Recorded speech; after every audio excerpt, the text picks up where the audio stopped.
E o Super Domingo vai investigar a partir de agora uma organização que desperta muita curiosidade e desconfiança nas pessoas, a maçonaria. Pela primeira vez, templos e lojas maçônicas da América do Sul abrem suas portas às equipes de TV. Vamos conhecer de perto os rituais secretos e saber quem são os maçons famosos do nosso continente. Descubra agora no Super Domingo Net Geo.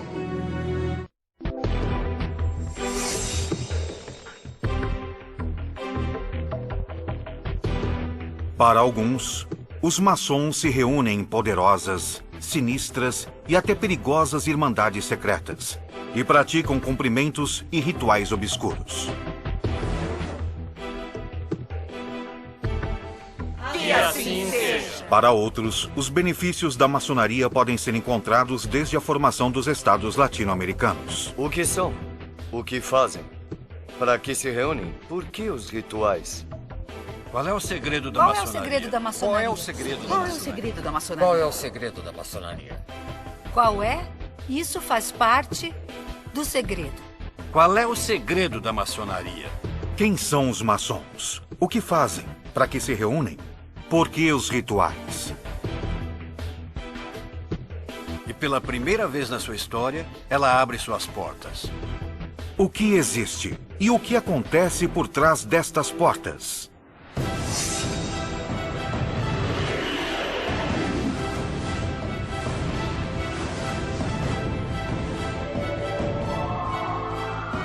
Maçonaria, rituais secretos.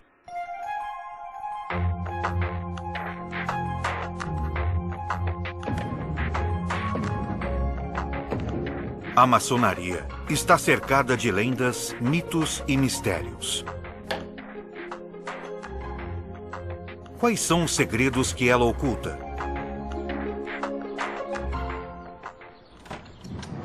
O caminho para quem quiser desvendá-los deverá começar num lugar pequeno, geralmente localizado no subsolo. Assim começa a iniciação de um maçom. Com os olhos vendados, o futuro iniciado é conduzido a uma sala isolada, úmida e escura, onde poucos têm acesso. Essa é a Câmara das Reflexões. E é a porta de entrada aos mistérios da maçonaria.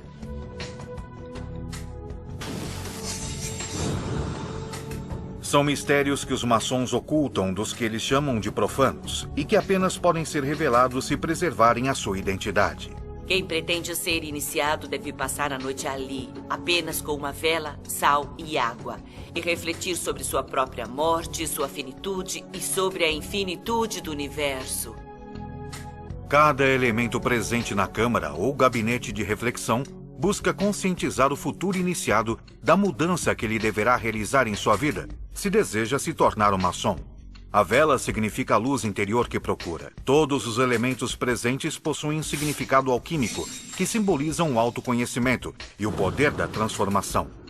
O copo com água, o pão, o sal, o mercúrio e o enxofre. Nesta pequena sala também está presente a caveira, símbolo da morte. O homem profano deve morrer para renascer como maçom. E ele deve se perguntar: o que deixa? Qual é o seu testamento se hoje fosse seu último dia de vida? Com esse tipo de experiência, o que eles pretendem é que o maçom abra sua mente e perceba sua pequenez, mas também toda a sua perfeição. Isso é o que define a iniciação. Você está em um estado e passa a outro, de uma maneira importante. Parece que não, mas isso te transforma. E um dia você percebe que não é mais o mesmo que quando chegou aqui.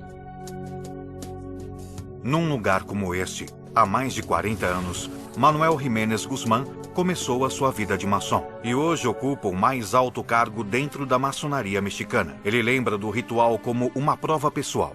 Reconhecer a mim mesmo e pôr à prova a minha capacidade, o meu valor pessoal, a minha integridade e a minha capacidade de resolver o que a maçonaria manifesta na iniciação. Um ritual de iniciação que o grande mestre da maçonaria argentina, Jorge Clavero, também viveu.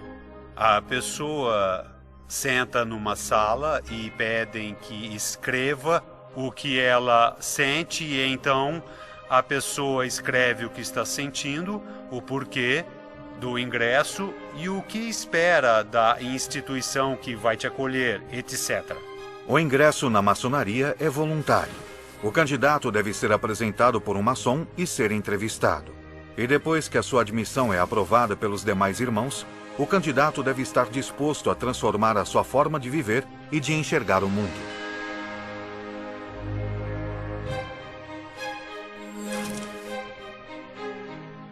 O Vitrion é um acróstico latino e significa: visite o centro da terra. Retificando-te, encontrarás a pedra oculta.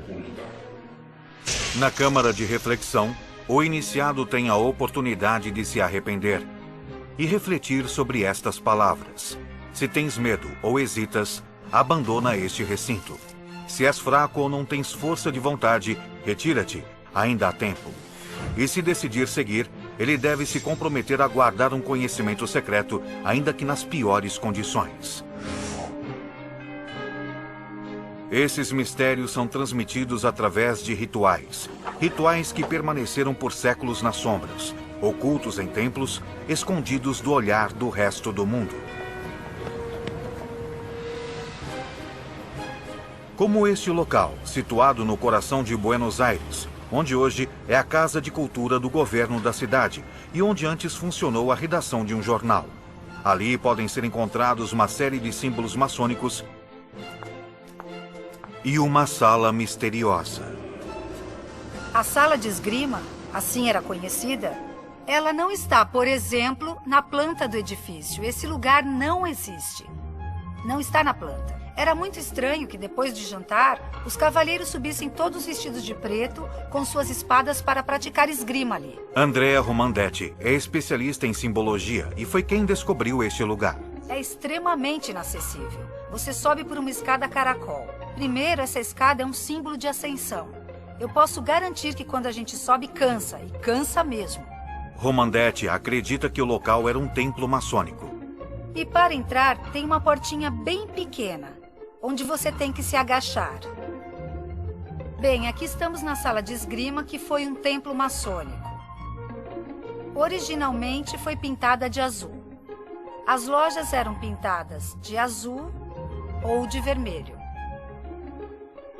Ela era totalmente silenciosa. Não tinha luz, nem banheiros. O que levava os maçons a se esconder tanto? Que segredos escondiam? Estes são os mistérios que são revelados ao iniciado. Saindo da câmara de reflexão, começa a próxima etapa da iniciação. Sempre de olhos vendados, o iniciado chega pela primeira vez ao templo. Quando tiramos a venda, estamos ali, onde vemos a magnificência do templo e vemos os irmãos que nos recebem na loja. Mas antes de retirar a venda, durante a cerimônia, o iniciado é submetido a uma série de testes físicos e intelectuais.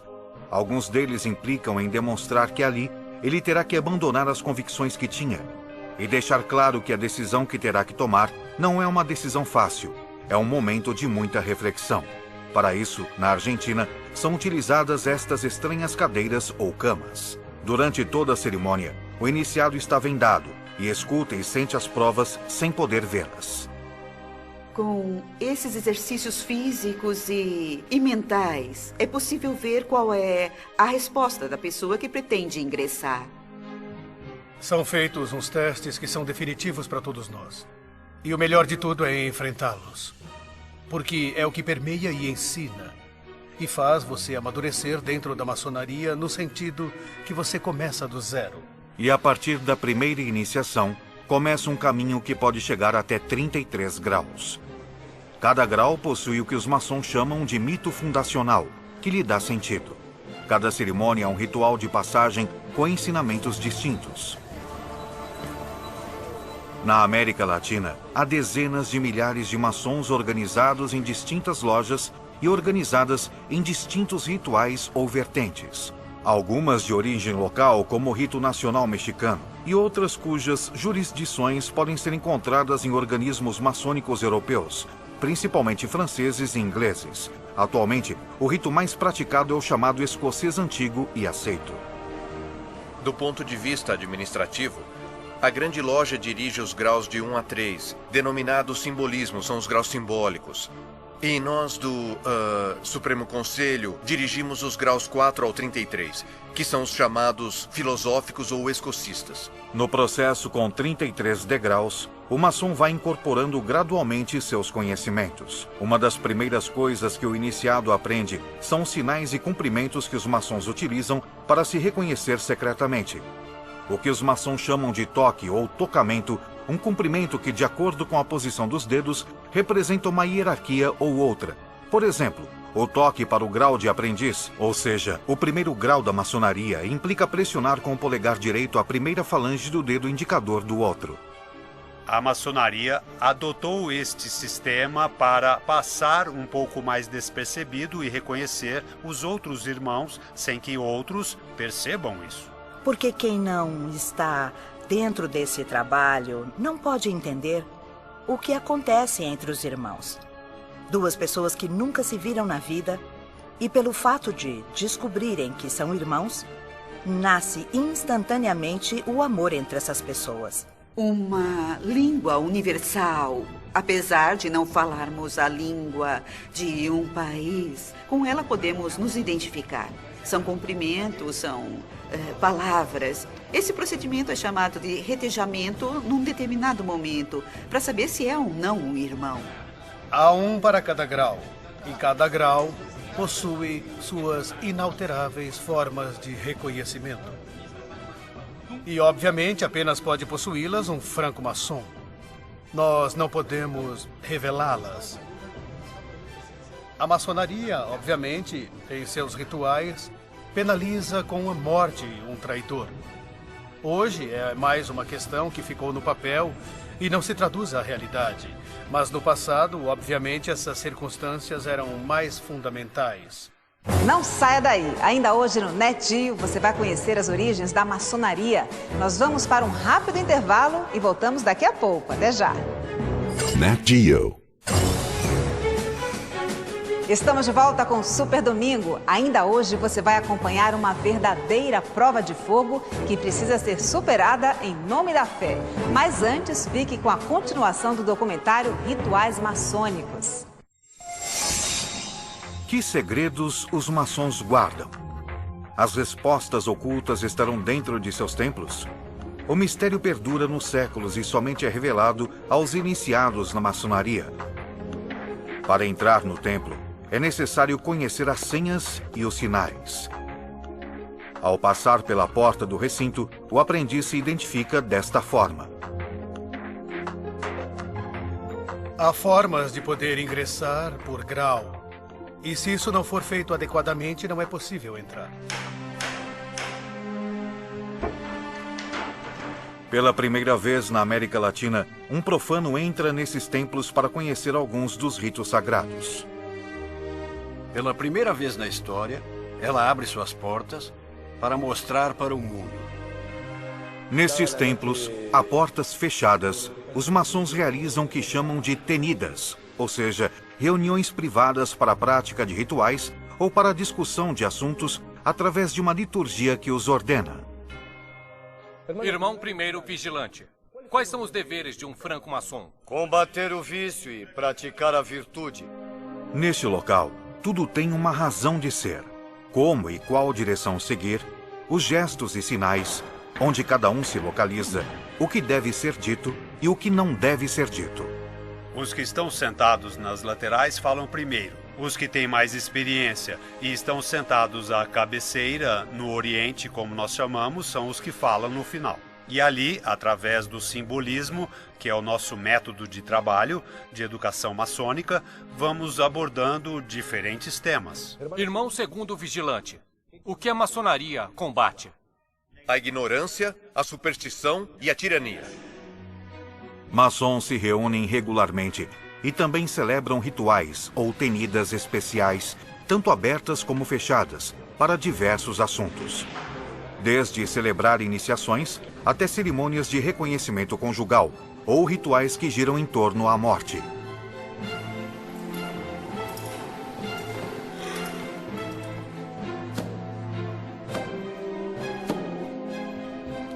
Irmãos, venham. Vossos irmãos vos esperam. Estas reuniões fúnebres são em memória dos maçons mortos. E como todos os seus rituais estão carregados de simbolismo, a cerimônia inclui mel, leite e vinho, que são despejados num caixão para simbolizar as 3 etapas da vida. O mel é a pureza e a inocência da infância. O leite, a força e a vitalidade da fase adulta. E o vinho representa os prazeres da vida e a sabedoria da velhice. O número 3 é o número maçom, presente em todo o seu simbolismo. Os irmãos dão 3 voltas em torno do caixão e com o machado um deles bate 3 vezes. Esses 3 golpes misteriosos, de intensidade variável, simbolizam as 3 fases na vida de um homem: o nascimento, a idade adulta e o último suspiro. São rituais que têm perdurado durante séculos e que são praticados no mundo inteiro. A maçonaria chegou ao México no final do século XVIII e hoje conta com dezenas de milhares de membros. O maçom é um homem disciplinado. Aqui falamos somente quando temos que falar. Os maçons procuram dominar a palavra e também suas emoções para tentar se superar, seguindo as regras da sua instituição. Ela quer que todos e cada um dos que pertencem a ela sejam seres pensantes, que raciocinem, que analisem, que tenham a possibilidade de emitir seus próprios julgamentos. Declaramos abertos os trabalhos na reunião branca. Podem sentar. Que habilidades devem adornar um maçom, querida irmã segundo vigilante? Sabedoria, força e união, venerável mestre. A maçonaria se traduz no conhecimento. Isso é a maçonaria. No centro do templo maçônico encontra-se o chamado Ara, onde se encontram 3 velas, a Bíblia e, em cima de tudo, o esquadro e o compasso, símbolo maçônico por excelência, que representa as ferramentas de trabalho dos primeiros maçons. É obrigação do maçom estudar o que vocês estão vendo aqui, o universo e seus símbolos, e a interpretação da cultura, da política, da filosofia, das ciências exatas e da ciência e da tecnologia. Os maçons de cada século deixaram nas cidades seus sinais e símbolos, que apenas são interpretados por aqueles que podem reconhecê-los. No centro da cidade do México, encontra-se o Palácio Nacional, e poucos dos que passam por ali percebem a presença do esquadro e do compasso. No teto do que foi o Congresso mexicano, encontra-se o triângulo com o olho, símbolo que para os maçons representa o grande arquiteto do universo.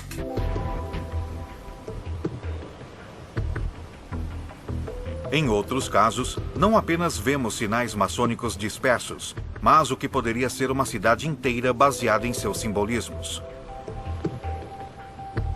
Como é o caso da cidade de La Plata, na Argentina. La Plata tem uma antiga relação com a maçonaria ao ponto de ser fundadora. Todos os fundadores e os arquitetos que a projetaram, os urbanistas que a desenvolveram e as mãos que fizeram isso possível, todos eram maçons. Para visualizar melhor a presença do esquadro, que aqui apenas aparece sombreado, aqui realmente temos o esquadro. Dobre este esquadro e vamos encontrar um compasso. O compasso tem o seu vértice numa praça. Esta é a ponta do compasso, o ângulo de um compasso, e esta é a corrente espalhada aqui. É um símbolo maçônico. E cada elo representa um dos maçons espalhados pela face da Terra. Devemos dizer que nos registros da época, em particular nos registros do Departamento de Engenheiros, que foi o órgão técnico encarregado de projetar a cidade, não aparecem, é claro, referências deste tipo de questões. Mas até que ponto a influência maçônica forjou a América Latina tal como a conhecemos hoje? Benito Juárez, um dos mais importantes personagens da história do México, era maçom. A lembrança da sua iniciação maçônica está presente no Palácio Nacional do México. Benito Juárez significa independência e identidade para todos nós. Sem dúvida, ele é o maçom mais distinto que houve no país. E honrar Juárez na vida cotidiana, no comportamento cotidiano e na defesa e salvaguarda da República Laica, da República Soberana e da República. Viva Juárez! Viva! Se todos esses líderes da emancipação americana não tivessem tido o apoio da maçonaria, eles não teriam conseguido lutar contra esse poder totalmente concentrado do absolutismo monárquico. Os grandes homens da história, como San Martín, estavam imbuídos pelos valores de liberdade, igualdade e fraternidade. Tivemos membros como San Martín, Miranda, o próprio Bolívar. Não há registros em instituições maçônicas, mas muitos deles foram membros do que conhecemos como Loja Lautaro, ou Sociedade de Americanos ou Cavalheiros Racionais. Mas esse tipo de organização é o que nós denominamos de sociedades paramaçônicas, que tomam a forma da maçonaria, mas não são maçonaria no sentido de que não estão registradas em nenhuma obediência maçônica existente. O fato é que muitos maçons têm estado vinculados à vida política de seus países, moldando sociedades de acordo às suas ideias. No Uruguai, a maçonaria marcou a vida cultural, política e social. Um país que eu diria que é bastante maçônico, no sentido de como tem permeado as instituições, toda a sociedade e até mesmo as instituições de ensino público do país. O uruguaio é um cara muito maçom, sem querer ser e sem saber disso. Influenciado pela maçonaria, o Estado uruguaio se separou da Igreja no início do século XX, e a educação é a laica desde o século XIX. No pequeno país rioplatense, encontramos até igrejas com símbolos maçônicos. A antessala e as salas dos deputados e senadores do Palácio Legislativo são chamados de Salão dos Passos Perdidos, como as antessalas dos templos maçônicos. A Praça da Matriz da capital possui uma série de símbolos maçônicos na sua fonte central. Tal como ocorreu no Uruguai, a maçonaria também tem permeado as classes políticas de outros países latino-americanos. Muito bem, nós já abordamos os assuntos mais importantes da Loja do Vale do México. A maçonaria mexicana sempre esteve vinculada com a política durante todo o século XIX e boa parte do XX.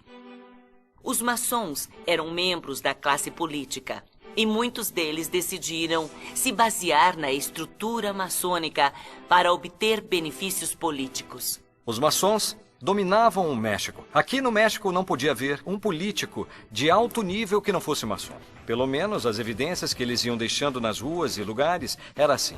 Os maçons escolhiam e tiravam os governantes, que mexiam os pauzinhos secretos do México a seu favor. A Argentina já teve 7 presidentes e 14 vice-presidentes. E também, é claro, ministros, secretários de Estado, deputados, senadores, etc.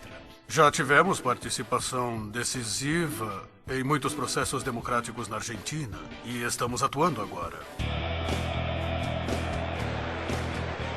Alguns maçons chegam a afirmar que já tiveram influência no esporte. O pai do futebol na Argentina era o venerável, o presidente da loja Excelsior, chamado Alexander Watson Hutton. Uma influência que pode ter alcançado um dos times de futebol mais famosos do mundo. O River foi criado pela loja Liberi Pensatori, que eram italianos garibaldinos. A própria camisa do River proporciona outro elemento no qual se apoiam alguns maçons para validar a sua versão. Pedro Martínez, influenciado por suas ideias maçônicas e sabendo que na Escócia os grandes mestres usavam uma faixa, teria sido então quem sugeriu a inclusão dessa faixa na camisa imortalizada ao longo da história do River. Entretanto, esta não é a história oficial do Clube Atlético River Plate da Argentina. Não houve fundador do clube que tivesse citado nunca este tema da maçonaria em nenhum de seus aspectos. Se houve, eles levaram para outra vida. Em outro âmbito, como o artístico, figuras importantes também têm sido associadas com a maçonaria. Aqui temos a ata de iniciação de Mário Moreno, o Cantinflas. De acordo com este documento, o ator e cineasta Mário Moreno foi maçom e trabalhou neste mesmo templo onde hoje maçons mexicanos se reúnem. Mário Moreno, o Cantinflas, é um ícone, justamente do cinema mexicano. E algumas de suas facetas, sua linguagem, sua vestimenta, muitas vezes são tiradas da dinâmica de como os iniciados começam a fazer parte da instituição. Mas enquanto a maçonaria se orgulha de seu impacto positivo na política, na cultura e na sociedade, também há pessoas que se aproveitaram disso para seus próprios propósitos. Em meados dos anos 70 do século XX, na Itália, uma loja chamada Propaganda Due, de origem maçônica, mas expulsa pela maçonaria, foi comandada por Lício Gelli. Gelli usou o secretismo da maçonaria para construir uma rede própria de poder, que transformou a loja Propaganda Due em um dos sistemas secretos de poder mais impressionantes do século XX. E da Itália, a loja Propaganda Due chegou à América do Sul, especialmente Argentina e Uruguai, onde ditadores militares governavam naquela época e com os quais concretizaram negócios. Durante o golpe de Estado de 1976, Roberto Viola, o general Viola, que foi um dos ditadores que comandou a Argentina, assina um acordo onde Gelli se compromete a trabalhar pela ditadura em troca de negócios que a ditadura facilitaria, como a venda de armas ou interferência no sistema bancário, tanto em Buenos Aires como no Uruguai. A maçonaria nega um envolvimento nas ações de Lício Gelli e da Propaganda Due. Usaram a maçonaria, a estrutura que ela tinha, para fazer uma organização mafiosa. A maçonaria em si não teve nada a ver com isso. A maçonaria permite que seus membros tenham uma rede de contatos como a que Gelli usou para seus propósitos pessoais. A mesma que muitos deles usam para ter sucesso em suas vidas pessoais. Os maçons estão em todos os lugares, em todos os partidos, em todas as universidades, públicas e particulares, em todas as associações. Se você ouvir a música de Mozart, como a flauta mágica, é uma iniciação maçônica. Se você ler literatura, Alexandre Dumas, em Memórias de um Médico, você está lendo a iniciação maçônica. Não se trata apenas de ter uma rede de contatos e se superar como pessoa. Ao fazer parte da Irmandade, os maçons se comprometem a se ajudar entre si com sinais e palavras-chave de auxílio, que todos eles conhecem. Os próprios meios inalteráveis de reconhecimento também têm palavras de auxílio. E, nesse sentido, o maçom que tiver a possibilidade de ajudar tem a visão de fazê-lo na proporção das suas possibilidades e conhecimento. É, ao mesmo tempo, uma irmandade, na qual seus membros se outorgam apoio, apoiam as suas viúvas, os filhos, e funciona como um intermediário, em muitos casos, entre o Estado e os membros da sociedade. Mas até que ponto pode chegar um maçom contando com a ajuda de seus irmãos? A maioria dos presidentes mexicanos desde a independência, por mais de meio século, têm sido maçons.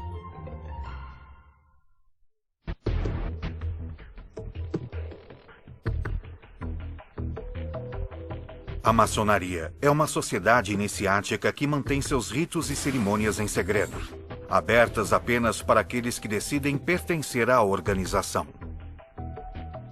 Para entrar em seus templos durante os rituais privados, é necessário que tenha realizado antes um rito jamais revelado, a iniciação. Porém, quem consegue ingressar, descobre ali uma longa série de símbolos que deverá estudar em seu caminho para o grau 33.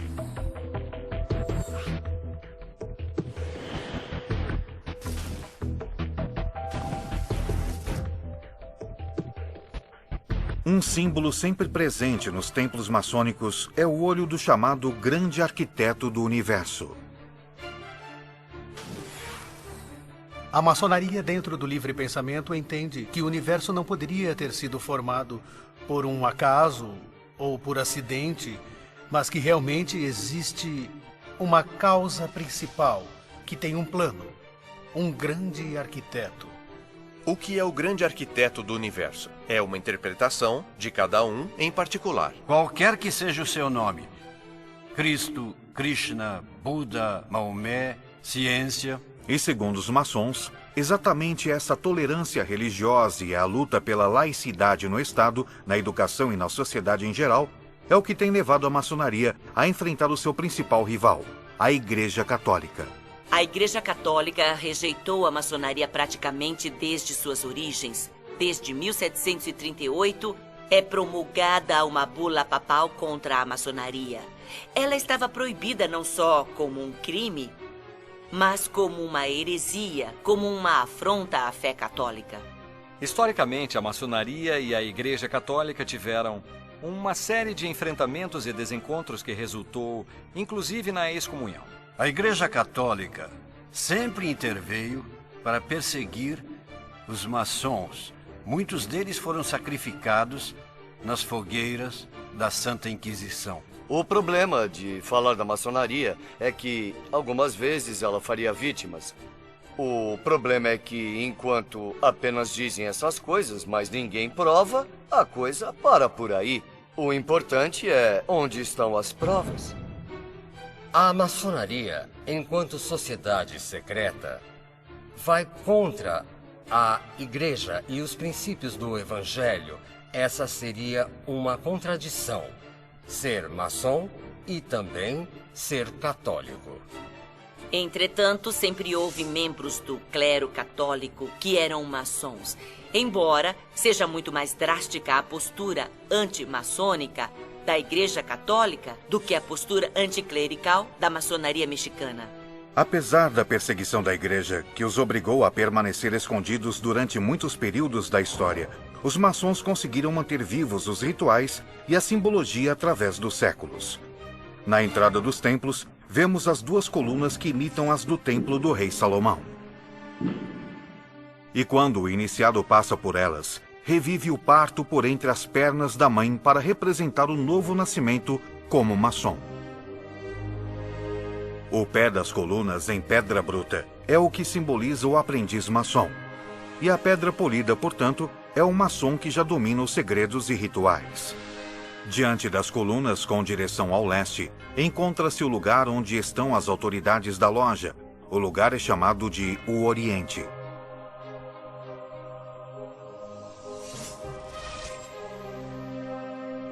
Os símbolos maçônicos salientam a necessidade de que os irmãos permaneçam unidos. É assim como os maçons chamam uns aos outros, irmãos. E a corrente que sempre está presente nos templos e também em muitos túmulos de maçons simboliza o dever que os irmãos têm de ficar juntos. E a união entre os maçons é lembrada em alguns de seus rituais. Queridos irmãos, vamos realizar a corrente de união e com isso encerraremos nossos trabalhos. Grão-mestre, por que nossa corrente está quebrada? Está quebrada por nossos vícios e imperfeições. E o que devemos fazer? Cavar um poço sem fundo para os vícios e levantar templos à virtude. Então, com esse compromisso e conscientes do que cada um de nós tem expressado, pedimos, irmão mestre de cerimônia, fechar esta corrente e nos conduzir nesta corrente de união. Vamos nos despedir da nossa corrente de união com as palavras sacramentais ditas por 3 vezes 3. Saúde, força e união, um por todos e todos por um. Saúde, força e união! Saúde, força e união! Saúde, força e união! Um por todos, todos por um! Um por todos, todos por um! Um por todos, todos por um! Que assim seja! Outro símbolo presente em todos os templos maçônicos é o tabuleiro, um piso quadriculado em branco e preto, que significa que, para estar unido, é necessário que o maçom conviva com aquele que pensa ou que é diferente. Isso parece uma contradição com o fato de que a maçonaria não aceita formalmente a participação das mulheres nos templos do rito escocês antigo e aceito. A maçonaria é dos homens porque nasceu em 1717 e a mulher apenas se dedicava à casa. Ela não existia, não tinha direitos civis nem políticos. Então foi criada como uma sociedade de homens e, com o tempo, tornou-se uma tradição. Porém, desde fins do século XIX, as maçonas latino-americanas tentam ser reconhecidas e aceitas como iguais. Se a maçonaria nos diz que temos que ser pessoas livres e de bons costumes, então isso vale também para homens e mulheres. A diferença está principalmente na parte energética, porque a energia feminina é diferente da energia masculina. É mais mística. Por natureza, somos mães. Por natureza, somos educadoras.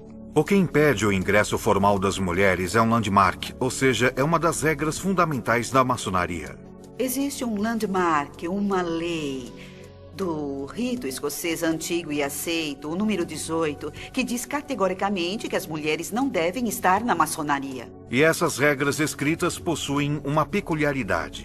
Um dos artigos proíbe que eles sejam modificados. Ninguém pode discutir que existimos.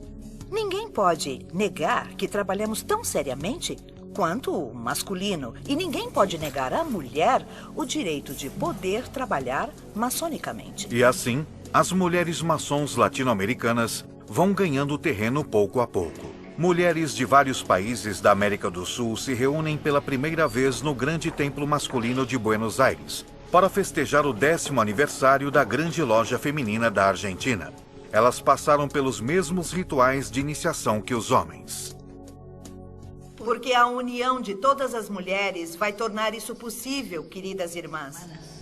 Que a maçonaria transforme o mundo. Saúde. Saúde. Força. Força. E união. E união. Isso mesmo. No México, as líderes das grandes lojas femininas conseguem entrar pela primeira vez no templo dos graus mais altos da maçonaria masculina, o chamado Grande Consistório de Grau 33. Embora, ao contrário dos homens, não tenham permissão para trajar ali suas vestimentas maçônicas, elas foram pela primeira vez chamadas de irmãs pelo grande comendador. Estas palavras primeiro começam com a minha gratidão às irmãs e aos irmãos no dia de hoje. Foi a primeira vez e acho que isso é importante para eles e para nós, não? Porque parece que não, mas vai haver um futuro onde nós vamos poder nos unir todos juntos. Em termos gerais, o papel da mulher tem sido sempre relegado na maçonaria. E a maçonaria que permite o acesso de mulheres perde o reconhecimento internacional. Portanto, muitos maçons, embora quisessem aceitar mulheres, preferem evitar os conflitos com as organizações maçônicas internacionais e não incluem as mulheres em seus grupos. Tanto mulheres como homens compartilham a necessidade de manter certos aspectos dos rituais maçônicos em absoluto sigilo. Então eu nunca vou poder abrir as portas do meu templo para que assistam a uma reunião ou a uma iniciação ou a uma cerimônia. Porque isso é parte da maçonaria. É o segredo maçônico. Por que o segredo? O que leva os maçons a mantê-lo?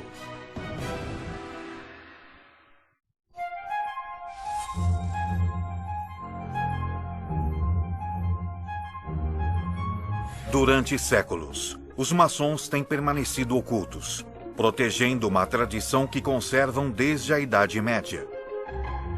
Um segredo que transmitem através de experiências de vida, nas iniciações e nas reuniões. Ao expressar nossos juramentos, expressamos também a discrição que devemos guardar para isto. Hoje temos aspectos disciplinares e leis criminais para, obviamente, poder controlar qualquer tipo de exposição de segredos da maçonaria e, obviamente, resultará na expulsão para sempre da ordem. Rituais têm um poder transformador, o que nós tão sagradamente resguardamos dos olhos dos profanos. Esse segredo é inviolável. Segundo os maçons, embora quisessem ou fossem obrigados a fazer isso, seria muito difícil revelar esses segredos.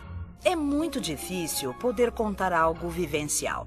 É difícil contar a um profano e é difícil contar a um irmão. É quase como se eu pedisse para você relatar o amor que sente pelos seus filhos. O conhecimento adquirido dentro da ordem maçônica é um conhecimento pessoal, vivencial, que deriva da interação com outros membros e da ritualidade, e que apenas vivendo podemos adquirir. O conhecimento nasceu com os maçons originais na Idade Média, mas essa era uma organização diferente da atual. O que era chamado de maçonaria operativa eram as confrarias de construtores, as confrarias de pedreiros, arquitetos, todas as pessoas que se dedicavam à arte da construção. A palavra maçom vem do francês e significa pedreiro ou operário. Eles estavam encarregados de construir palácios, igrejas, castelos e pontes. E para isso, transmitiam os segredos da construção de um maçom para o outro. Durante o século XVII, ela vai se transformando, vai aceitando membros que não fazem parte da arte da construção. E são os filósofos, políticos, médicos, químicos, e começam a utilizar o espaço, a estrutura do que era uma confraria para gerar uma sociedade de pensamento, uma sociedade de ideias. Mas o vínculo com os maçons originais nunca se perdeu. Simbolicamente recebemos as ferramentas.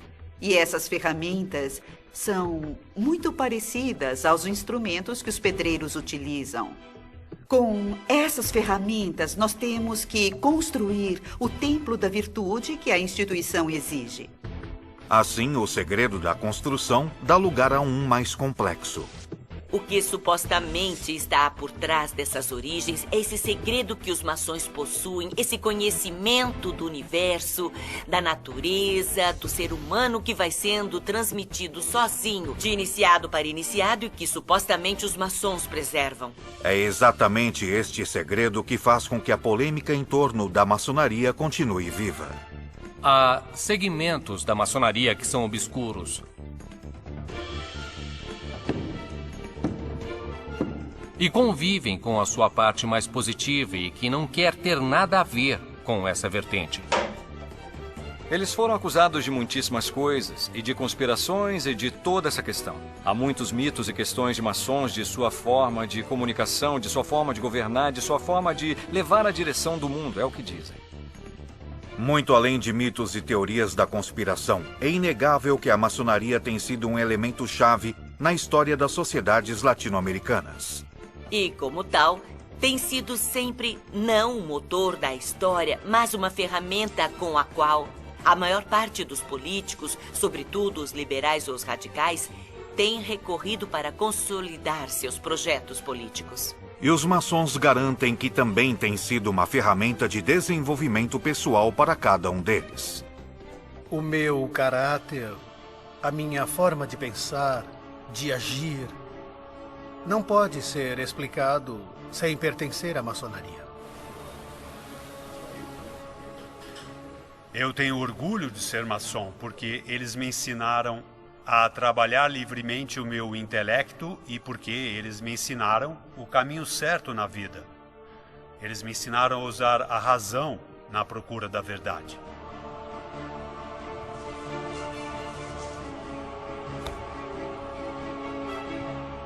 A grande vantagem de ser maçom é ir se preparando paulatinamente, gradualmente, num caminho de sabedoria, de cultura e de filantropia. Que assim seja, comandante-chefe. Seus críticos ainda apontam falhas. Eles falam apenas uma parte. Falam de ritos de iniciação. Falam que qualquer pessoa pode ser maçom, inclusive bispos e sacerdotes. Mas no fundo a pergunta sempre fica: o que são? O que fazem? Para que se reúnem? Por que os rituais? As regras da maçonaria estão contra a transparência de abrir as portas de seus templos para a comunidade. De alguma forma, a maçonaria vai ter que acabar resolvendo essa contradição entre o segredo e a transparência de mostrar para a sociedade que eles são um grupo de pessoas que simplesmente querem um mundo melhor. Um por todos, todos por um. Um por todos, todos por um. Que assim seja. Enquanto a maçonaria mantiver muitos de seus rituais ocultos, impedindo que venham à luz, essas dúvidas certamente continuarão presentes em toda a sociedade.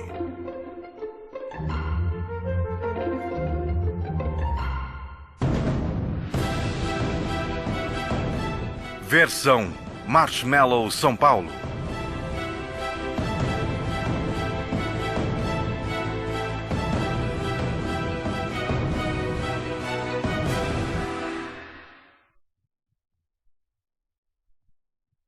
Na sequência